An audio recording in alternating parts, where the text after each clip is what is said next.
Hello and welcome to Grid Life Pre-Race. I'm Isha Azim, and with me we have Joshua Birch, Paxton Lambros from the Outlet Media, and Alex Anderson from the Gay Racing Podcast. And as always, thank you to our patrons Colin, Deshelle, Mark, Robin, and David for your monthly investments through Patreon. $500 a month can get us on track, so show your support by subscribing. Or you can always make a one-time donation through Buy Me a Coffee for a member of the Grid Network team, as these fine folks have done so. Plus, we have Super Chats enabled, giving you another great way to show your support to us here.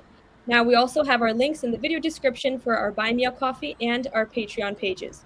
Alex, let's start with the Japanese Grand Prix.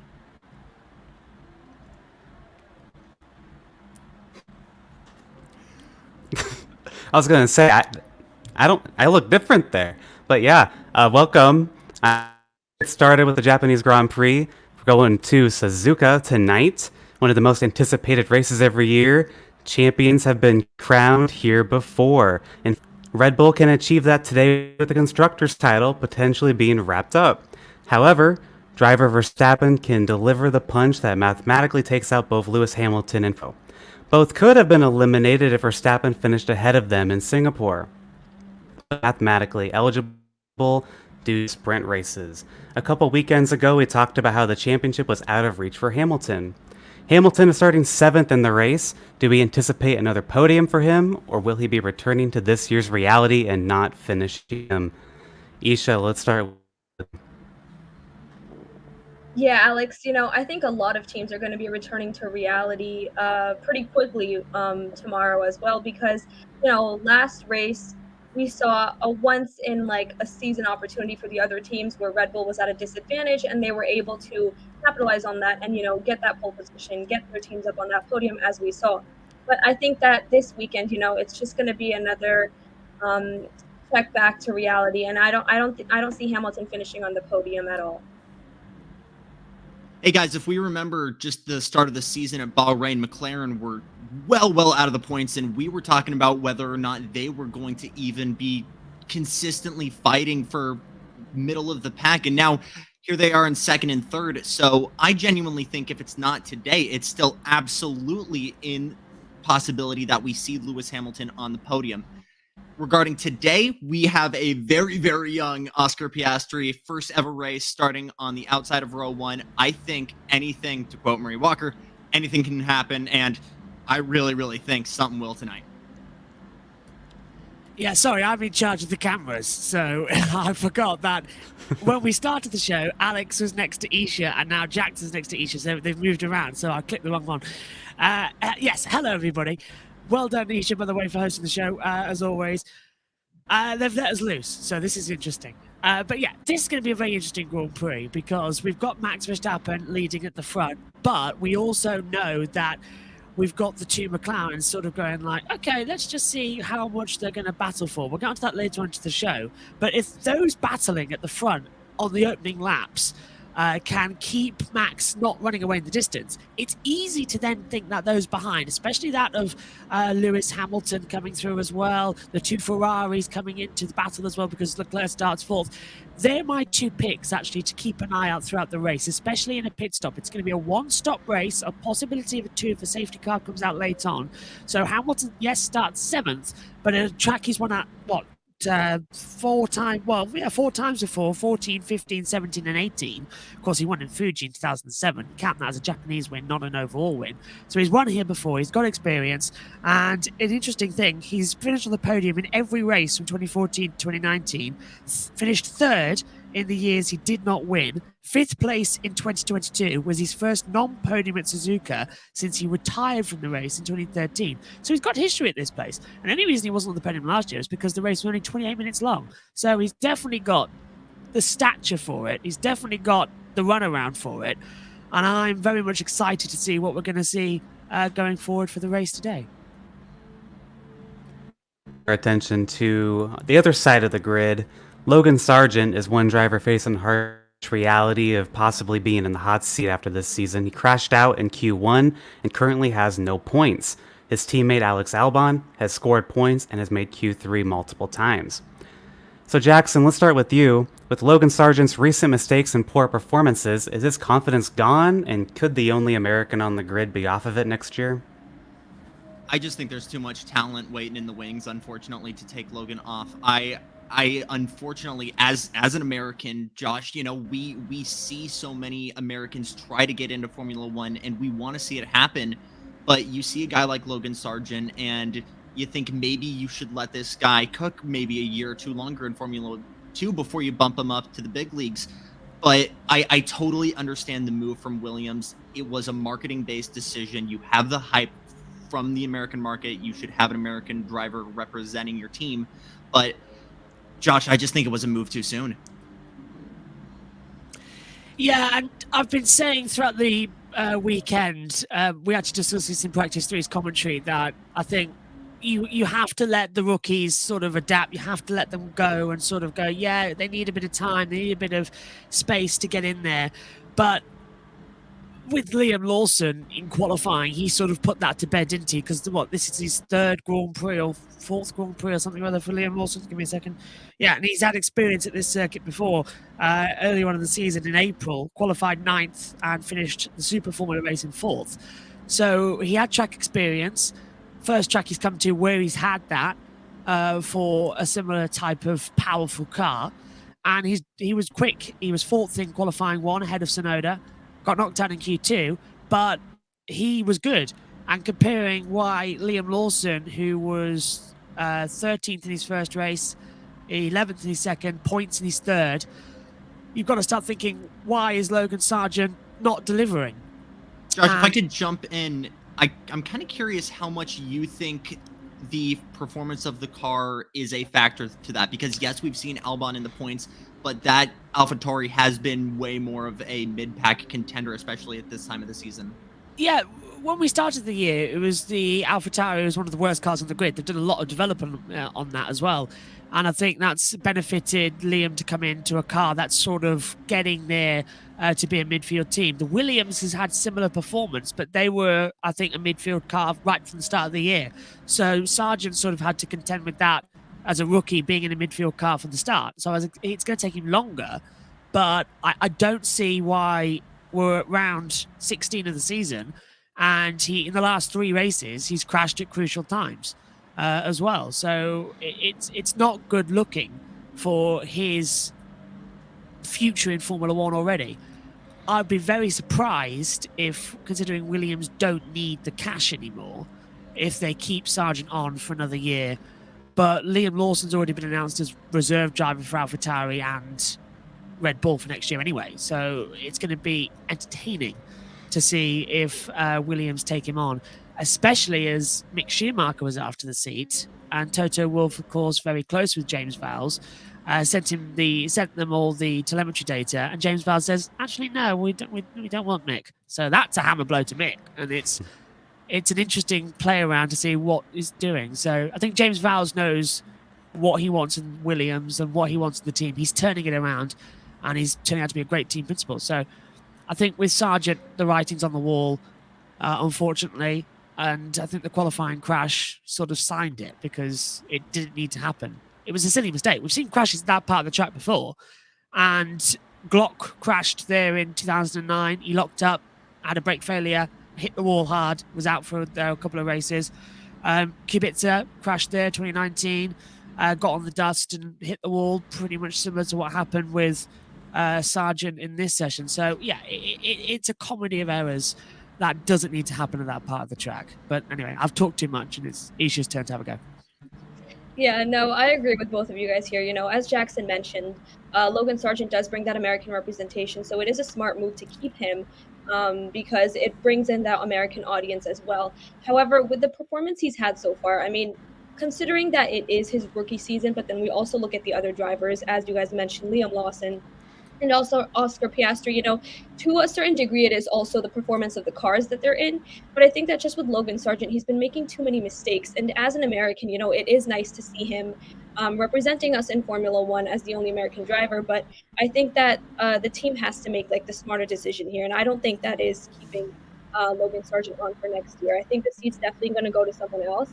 And to be honest, I don't even know if we're going to see him again in Formula One in the future because, we all know Formula One's pretty cutthroat. And with the sort of season he's had, even though it's his rookie season, I just don't think he's going to be here next year. And we had a comment in the chat room saying good morning from Indonesia. Good morning. It's 9:30 p.m. where I'm at, so good evening from me to you. And I wanted to have a follow-up question for you guys, since you all seem to agree that Logan Sargent won't be back next year.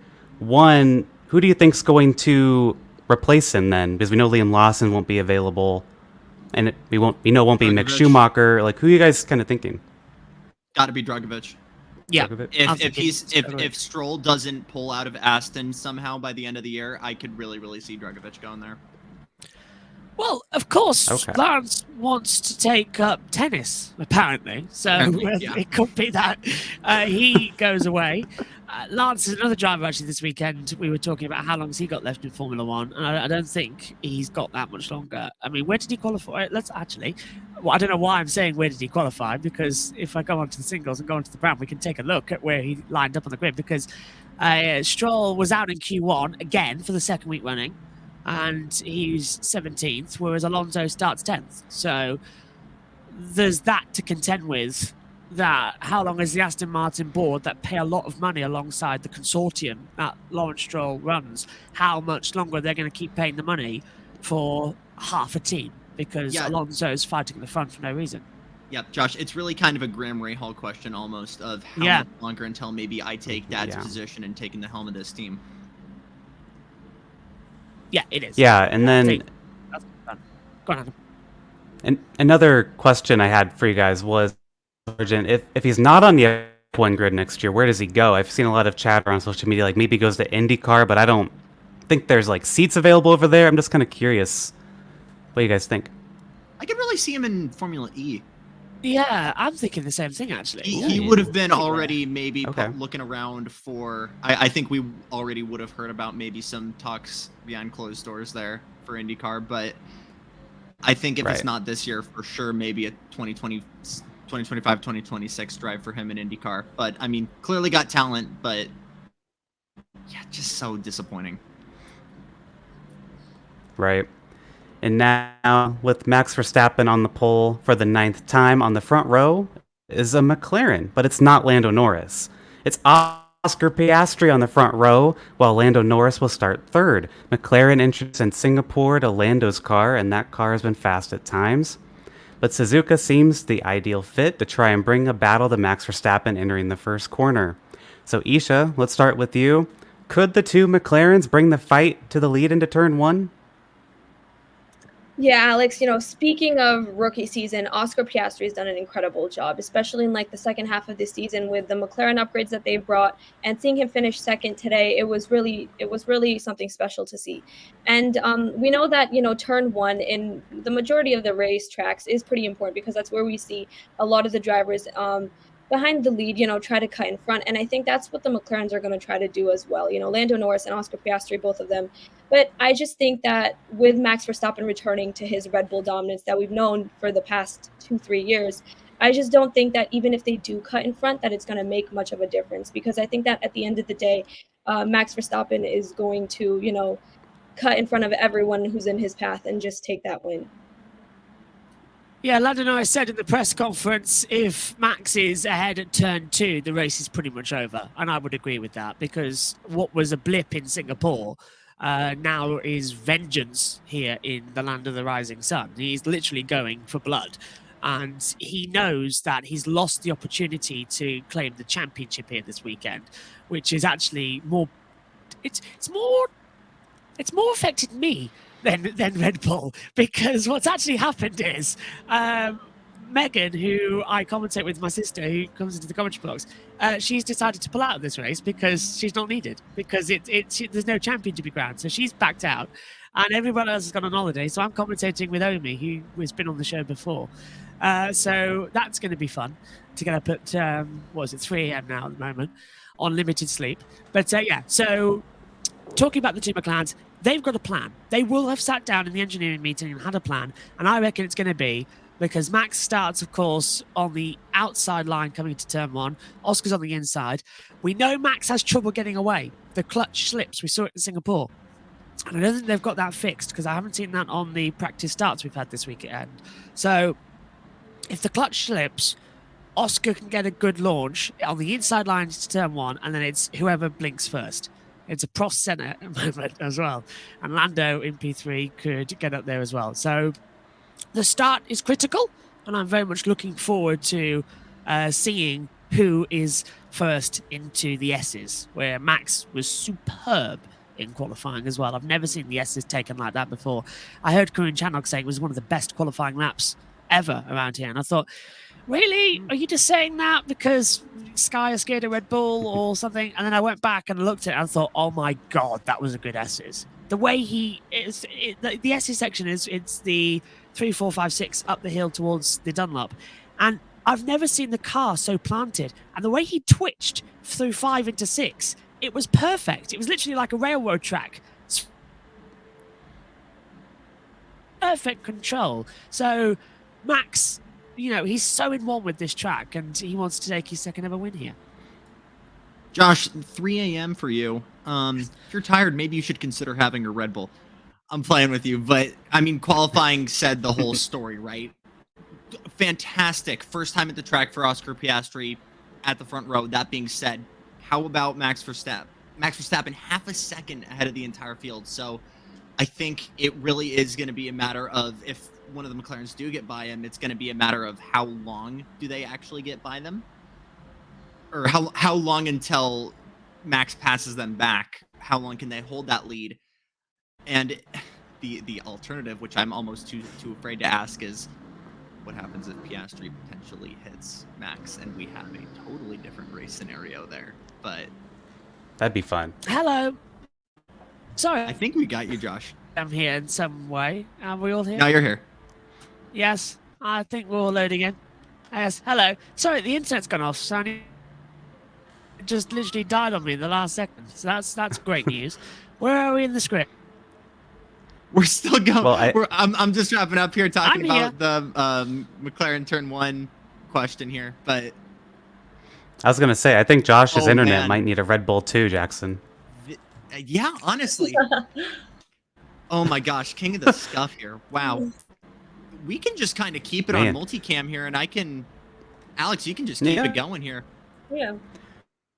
All right. So let's talk about Liam Lawson now. He starts in 11th. We mentioned him a bit earlier. Lawson has some experience at Suzuka, while Yuki Tsunoda wants to do well in his home country.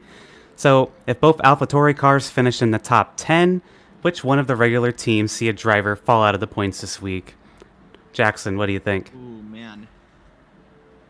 I mean, I would need to take a look at the standings again here, but I think we talk about teams that have totally fallen off. What instantly comes to my mind is one, obviously, Aston Martin, but I think the biggest one, Alfa Romeo, consistently in points start of the season. Zhou Guanyu out Q1, Valtteri Bottas out Q2. Isha, they're my pick for really, really getting knocked down this weekend. Yeah, no, I agree with you. I think it would be either, the Aston Martin with Fernando Alonso, obviously not Lance Stroll because he's really just out of it, but either the Fernando Alonso for Aston Martin or the 2 Alfa Romeos as well. Those are the ones that I would go with as well. You could always go with Ferrari too. They sometimes decide to throw everything out the window, so never know. It could be them as well. They're still in it fight-wise, though, Joe. That's true. Sometimes they do have those moments where it's very un-Ferrari-like. But I feel like with the past few races they've had, I don't think we're going to see a bad performance from them unless something really major happens. And speak of Ferrari, Carlos Sainz is coming off his big win, or his teammate Charles Leclerc starts ahead of him, but it's a long race, and we know Ferrari is going to let the two race each other. So could Sainz still get on the podium if the race works out to his advantage, Jack? Oh man, guy hot off the heels of a super big breakthrough win in Singapore, right? But I think it's a big question of, one, how much pace do they really, really have, especially compared to those McLarens? Can they hold off the Mercedes behind them? And the big one, Isha, is will they do the most Ferrari thing ever and pull a bonehead strategy? Yes, yes, Jackson, absolutely. I think that we could see a bunch of scenarios happen tomorrow. The Ferraris have the McLarens in front of them, and we know that the Ferraris, the biggest problem that they face besides their race strategists messing things up for them is the tire degradation that they have. And we saw that happen last race weekend as well, where Carlos Sainz literally just narrowly held on to his tires. So I feel that if I really don't think that they're going to get on the podium because they've got Max Verstappen in front. So first position is definitely going to be taken. And then they've got to fight Checo as well as the two McLarens. And we know that the McLarens with the upgrades they brought are really, really insane right now. So I don't see Sainz finishing on the podium, to be honest. And if anything, Charles Leclerc is in front of him. And he's also out on like trying to get revenge as well, because the last two races we saw Carlos doing better than Charles, and Charles, wants to get back in that lead as well. So I really don't see Carlos Sainz finishing on the podium at all. Oh, hey, Josh. Hello. Right. Hello. You back, Josh? Sorry about that. I'm back. I've had to change to another computer and stand up now. So the only cool thing I can do, if you're up for it, I don't know if this is going to work, is do you want a live look at Suzuka? That's dope. That's live That's Suzuka amazing. right now. I'll duck down. So that is the webcam at Suzuka that is located just behind the commentary box. And it looks completely sunny out there. So I'll leave it on that. Then we can have a live look at Suzuka. Well, Josh, I think actually the ball's in your court right now because we got some MotoGP updates.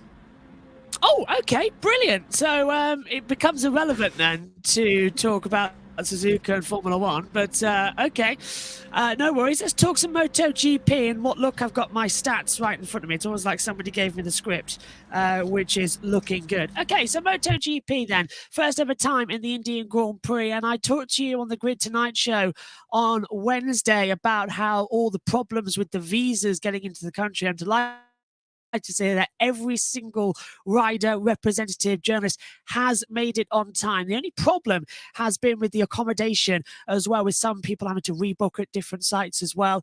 And then, remarkably, the track surface is okay. The riders went out there and said, well, what we were told is actually maybe a little bit less than what we needed, because it looks fantastic out there. And it really has delivered a great venue. So in an extended Friday practice as well. It was an interesting one around because we got our top 10, not the riders that we thought were going through. The KTM's really struggled. Binder and Miller having to go through Q1. Added in that was Alex Marquez as well. And then in Q2, Alex Marquez crashed and unfortunately has broken 3 ribs. He's now out for this weekend and the Japanese Grand Prix and possibly further on as well. The sprint race yesterday was a very entertaining 11 laps because everything happened at the first corner and then nothing happened for the rest of the race. It was very interesting. But the starting grid is the same for the sprint and the feature. That's coming up later on today. So it's Marco Bezzecchi on pole position, Jorge Martin second, and Pecco Bagnaia on pole position. That is the 1, 2, 3 in the World Championship reversed. So that's how it's going off there as we take a look at it. In the sprint race, it was a great start from Jorge Martin. He was level with Bezzecchi into turn 1. He jumped ahead of him. Bagnaia, with the whole shot device, not getting a good launch. He dropped back into the clutches of Marc Marquez, but Marco Bezzecchi into turn 1 had the lead and then unfortunately got tagged by his teammate, Luca Marini. Bezzecchi didn't go down. Marini did as well. Marini's now out as well of the weekend. He too has broken his collarbone. So he's out for a very long time as well. That's not great news for Luca Marini, of course, Valentino Rossi's half-brother. Also further back, we had an incident because Augusto Fernandez was clipped by Stefan Bradl. Bradl then went straight into his teammate of, well, not Bradl's teammate, Augusto Fernandez's teammate of Pol Espargaro. Pole went down to turn 1. They're okay, thankfully, but it has been a difficult situation for them all. So, and then the sprint race was practically dominated by Jorge Martin. He took the win with Bagnaia second, and Marc Marquez getting his first podium since the first sprint race of the year at Portimao. So that's another one going on the board there for all of the podiums. So great stuff going on the board. And into today's race, well, rain could play a factor. We had a 90-minute delay yesterday with the amount of rain that fell at the Bud International Circuit. Riders were given an extra 15-minute session just before the Tissot sprint to get used to it, where it dried out quickly. So we know if it does rain, the track dries incredibly quickly, as it's so hot and humid in India anyway. So we're going to be in for a very interesting race.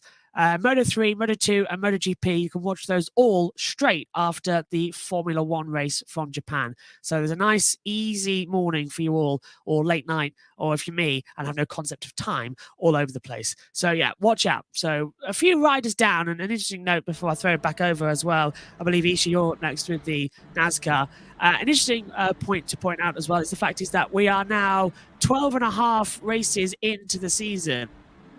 And we have yet to have a single race where all of the riders that were started and contracted for 2023 have actually taken place, because they've all had injuries before the first round of the season, because Paul Espargaro crashed in practice 3. So we haven't had in Portimao. So we haven't had one race with a scheduled rider from every team. So yeah, It's mad. But that's the MotoGP update. And now it's time for NASCAR with Isha.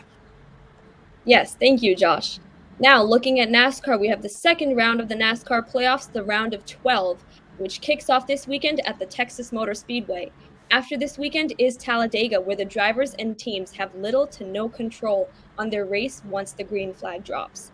So the round of the playoffs will conclude at the Charlotte Roval, as well as the only road course. So Alex, how critical do you think this race is for everyone, and who do you believe needs to capitalize the most this weekend? I think this is probably the most important race of this round, because this is really the wild card round, because you have Texas, which is weird right now and not really great. And then you have Talladega, which is Talladega. And then you have the Roval, which, I mean, it's a road course, so it's not too unpredictable, but they did bring back the stage caution, so you're going to get a little bit of a chaos there. So I really think Texas is going to be the most normal race, if you want to call it that. And people I'm looking at, I think Martin Truex Jr., after having a horrendous first round, scored the least amount of points of everyone, faced almost getting eliminated in the start. It was just not a good round. I think he needs to get his mojo back, and I think if he doesn't do it here, he's going to be in trouble again. So I'm really watching him this weekend. And I'm also watching the RFK cars. I mean, they're going to start second and third, but their speed, where they really on, is on the 1.5 mile ovals. And I mean, they're starting second and third, so I mean, they're off to a really good start there. But another person I'm watching is the pole sitter. We're going to talk a bit, is Bubba Wallace. Got the pole. I mean, this guy just continues to exceed people's expectations. He was first one out for a majority of people in the playoffs, and here he is. He gets pole first race in the second round. Very impressive. But honestly, I think you're still going to be looking at Denny Hamlin and Kyle Larson as the favorites for this weekend. So a lot of different ways this could go, but it's Texas. This could either be really, really boring or really, really crazy in a lot of not great ways. We'll have to wait and see what happens. Yeah, Alex, that's definitely true. And, if we look at some of the other drivers like Bubba Wallace, Ryan Blaney, Brad Keselowski, and Ross Chastain, they will all begin this round below the playoff cut line. Now, Wallace and Keselowski are winless this season, but their teammates have won races. So they have the equipment to get a win, and both have won at Talladega before. Now, Blaney and Chastain have also won at Talladega, both with 1 win each. Their teammates are all out of the playoffs. So, Alex, do you believe there's more pressure on Wallace and Keselowski to perform up to their teammates, or on Chastain and Blaney to ensure that they advance since their teammates are out of the playoffs? I really think Bubba Wallace has probably the most pressure of anyone you just mentioned, Isha, just because he is someone who not many people really expect, but just because of his name recognition and everything that's around him, he has a lot of pressure just kind of built in. So I think with him, he just has most pressure. I think he has pressure on himself than anyone. Maybe that's not so deserving of that. But like I said, he got pole. I mean, he's living up to exceeding that pressure and pushing through it. But out of these guys you mentioned, between Bubba and Keselowski, I don't think Keselowski necessarily has a lot of pressure. I think just for him, I think he's just got to keep doing what he's doing. I think Talladega is probably his best shot, which, you know, you don't want to rely on Talladega. You know, I always said don't rely on Daytona. You can't rely on Talladega either. They're the same kind of track. You can't do it. But still, I think Brad is going to be able to continue this, what he's been up to all year. But Chastain and Blaney, I have both of them out after this round. That's going to go. We have Ben in the chat. Hi, Ben. What's up, team? Going to be a late press F1 fans here in the States. Sure is. I'm going to bed after this, so y'all have fun. I'll be watching NASCAR tomorrow. I'll watch the highlights for F1 before we do our post show tomorrow. But yeah, I mean, NASCAR, Chastain and Blaney have them out after this round. Just Chastain's been running in the 20s. Team Penske's just not there. I think they've taken the year off since the Indy 500 in May and the Coke 600 that Blaney won. They're just no-shows. I don't see that changing. Like, Chastain could maybe pop up and get a win. But they're obviously on a lot of pressure. I mean, Suarez, Chastain's teammates, out. And Blaney, Logano, the reigning champion, by the way, out already. And his other teammate, Austin Cindric, didn't even make the playoffs. So Blaney has a lot of pressure on his shoulders internally at Team Penske. But again, I don't think they should be expecting a championship. I don't see them have need right now. Right, and Alex, I've got a follow-up for you here. So if Keselowski fails to advance and Buescher does advance, considering he's the owner, do you think this shakes up his confidence as a driver because he's been the fourth oldest full-time driver? I really don't think so. I think Brad's really gotten his confidence back because his last season or two in the 2-car weren't the greatest seasons. I mean, they weren't bad by any means, but then he has a first year as an owner at Roush, RFK now. And then this year, Chris Buescher, as you kind of allude to there, got several wins, and he's still winless. But Brad, he's still performing, I think, to a lesser degree, at a higher level, just as Chris Buescher is. I mean, at Daytona, when Buescher won, Brad was right there in second. Brad could have won Atlanta. Brad was running really good at Kansas a few weeks ago. So, I mean, I think he's still got the confidence, and if he were to not advance and Buescher were to, which I think is a fairly likely scenario because the 17 does have more playoff points, I mean, I don't think that necessarily changes anything confidence, but I think it does make him more confident as an owner because, I mean, you have a hell of a driver with Chris Buescher, and that team's only going to keep getting better. They are far and beyond the best Ford team right now because I believe that they are the only Fords that are starting the top 10, and the rest of them are like 20th and worse or something. Like, I know all the Penske's are in the 20s, Stewart-Haas Racing's all in the 20s, and I think even 30s. Not looking good for Ford outside of this team. So if I'm Brad, and you know, he is the fourth oldest full-time driver right now.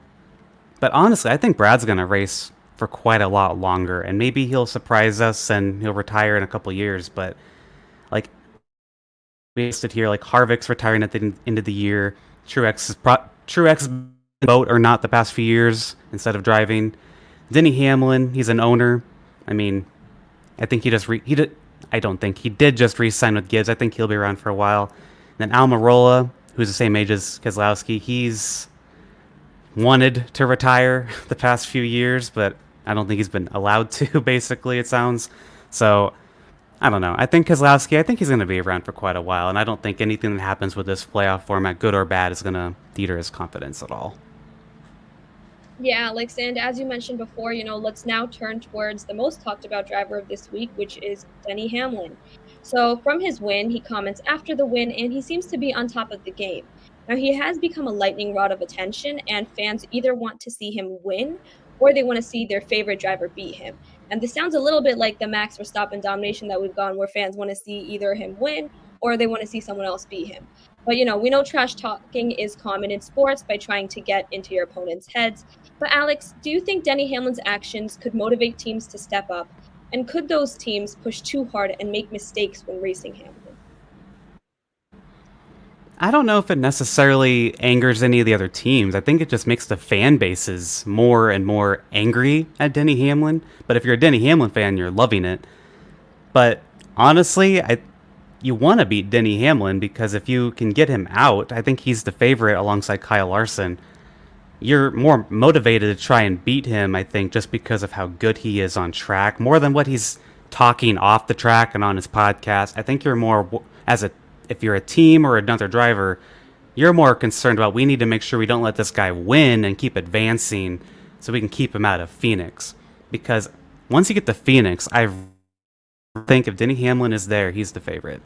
So, I mean, we'll see. I don't think you're going to see anything necessarily different, but like if it's between, let's say, a Ryan Blaney and a Denny Hamlin, Blaney more so needs to win, not because of Denny Hamlin, but because of how awful his season has been. So I just really think it's more about on-track performance.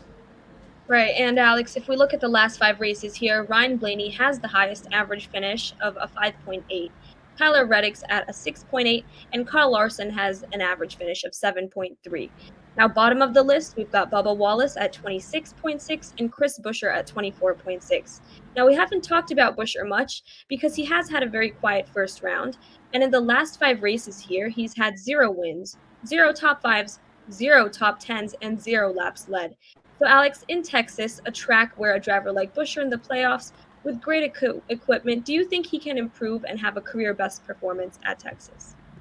He totally could. With the way his season's going right now, the way RFK's season's going right now, Chris Buescher could win. He's starting second. Like, didn't think I'd be saying that back in February. Like, it's crazy that how good RFK has become.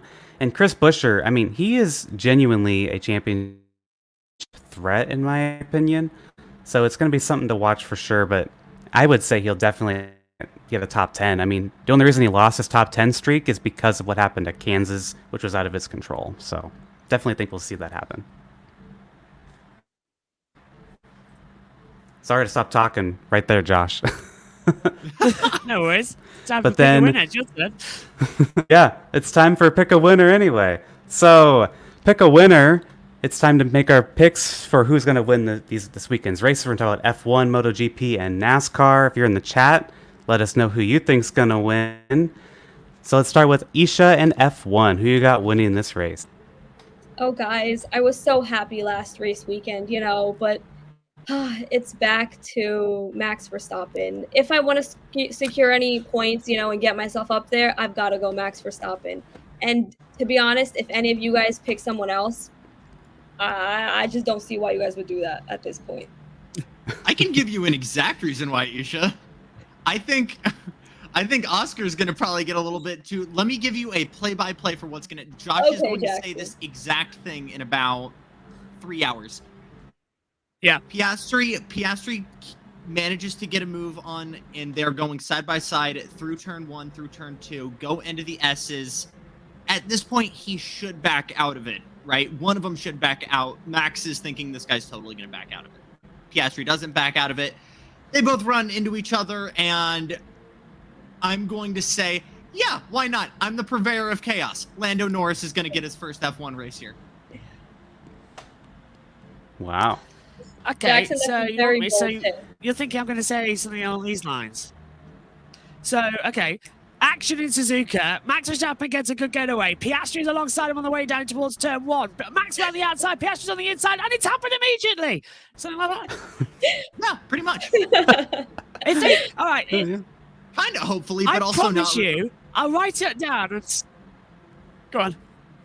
I'm also someone who said that Paul Tracy was going to win the day he almost wrecked the entire field and got banned from SRX. So what do I know? I don't know. I just like making crazy predictions. I think, Jackson, All right, I you're guarantee. forgetting. Go on. Jackson, I think you're forgetting what happened with Carlos Sainz and Oscar Piastri a few races ago. Remember when Oscar was trying to get a little too optimistic, and then the space just wasn't there. So that was also when he was on the inside of the turn. I don't know. Maybe you still have time It's to possible. change your pick a It's winner. possible. Just saying. Writing Well, down. I'm going to go with Max immediately Verstappen. If they crash at turn 1, just get that down. Alex. Am I Well, I'm going to lagging? go I with feel the like I'm boring lagging. answer of I'm Max lagging. Verstappen, but... And hey, behind the scenes, I've been pushing for us to change this to picking who gets 7th place. I've been pushing for this. I really think that's what we need to do, because you're going to get the first place the same every week. Let's go with 7th. So for that, I'm going to say Fernando Alonso. Get 7th. I think that's Not even let's second. do it. 7th. Did I hear that? Yeah, right? just 7th. It'll be different every week. We can throw in some 7th predictions here. Let's think here. Yeah, what you got? 7th place. God. Maybe well, actually, can I change that to pick a 5th? Because you're Sure. going to like this. Because pick a 5th here. It's an interesting stat. Where is it? Here it is. On my stat notes up here in the commentary box. I'll show you them. That's I write down for every driver, double-sided. Fernando Alonso. He's finished 5th here at Suzuka as well in qualifying in 2003, 6, 10, 11, and 14. So just a little thing there. Wow. But he has won here twice. But yeah, so Alonso likes finishing 5th. But do you know who finished 7th last year at this Grand Prix for your little picker 7th? Oh yeah, Fernando Alonso. So see, I had a point. I had a point with that. I had a point to bring him up with the stat notes I've got up here in the commentary box. So yeah, looking good. See, my picker winner. see, I'm is telling ya. Verstappen, obviously. There's something with that 7. See all those stats? This is brilliant. This is like, brilliant. there's something there. Well, You can always predict who's going to win. Joe You can watching, never we gotta predict do who's it. 7th. Looking at the grid, nobody's All had a right. best finish. Oh no. Okay, Pierre Gasly, best finish of 7th here in 2019. He's the only one on the grid to have a best finish of 7th here. So maybe Gasly could finish 7th. I don't know. That's all I know from my little stats here. Scored points in 2019. Only points finish here at Suzuka, but he has 100% finishing record. So there's your little stats. Anyway, who's closing? Because it's not in the script. Who's got the close? We still got MotoGP and NASCAR, brother. Have we? I'm going ahead in the script. Yeah. Well, My laptop, my iPad. we'll worry about that when we get there. So MotoGP. So Josh, would you like to pick a winner for MotoGP? Marco Bezzecchi, because Bezzecchi would have taken off yesterday if it wasn't for Luca Marini, swapping off his back as well. So Bezzecchi will lead into one. Martin got a great start, but Bezzecchi's got the pace around here. So that's my pick a winner. I think second will be Martin, third will be Bagnaia. And yeah, you're right. We do actually have the pick and winners to go, but I am so out of time zones. No, I don't you're even good, know dude. what's going on. But anyway, I'm going to say Jorge Martin actually manages to get the lead and hold it, and he is going to be my winner for India. All right, and now let's move over to NASCAR. So Isha, let's start with you. NASCAR at Texas. Pick a winner. I'm gonna go with Denny Hamlin. Ooh, took mine. good pick. So, That's annoying. Took mine. You should took mine. I was going to go Denny Hamlin as well. I'm literally picking names out the hat at the moment with it because I'm so out of NASCAR. But I've been keeping in with it a lot. And next year I'm doing the commentary on it as well, so that's going to be a lot of fun. Don't know what I've got myself into, but yeah. So I was going Denny Hamlin as well. I'm going to go for the 2021 Jackson. winner of the race, I believe, which should be Kyle Larson, right, Alex? Yeah, that's also my pick is Kyle Larson. I think it's going to be between him and Denny Hamlin again. That just seems to be the season. And now, Jackson, you want to land the plane home? Is that what you want to do? We're going to attempt to. I want to give everybody a very, very solid thank you for watching. This has easily been one of the most scuffed streams. Very seldom do we have to make this happen without our higher-ups, Kobe or Joe Samaniego. So we want to thank you for bearing through this with us. Reminder that you guys can always support us on Patreon. Go ahead and buy us a coffee. A lot of us are starving college kids and do need food. We will starve. We need to talk. We need sustenance to talk about race. Even post-grad. Even post-grad. Post-grad Even too. I'm post-grad. starving. Absolutely. Absolutely. I'm 3 years out, I'm afraid. I'm doing my Josh job. is fine. Josh doesn't need it. Anyways, I never said thank you that. guys so I never said that. Thank you all so much for watching. For Josh Bursch, Esha Azim, and Alex Anderson, I'm Jackson Lambros. Long live the scuff. We'll see you guys tomorrow. Thank you for watching us right here on YouTube. Be sure to subscribe and check out some of our other videos. including Life on the Grid, where we interview folks from the motorsports industry. Thanks for watching. We'll see you next time.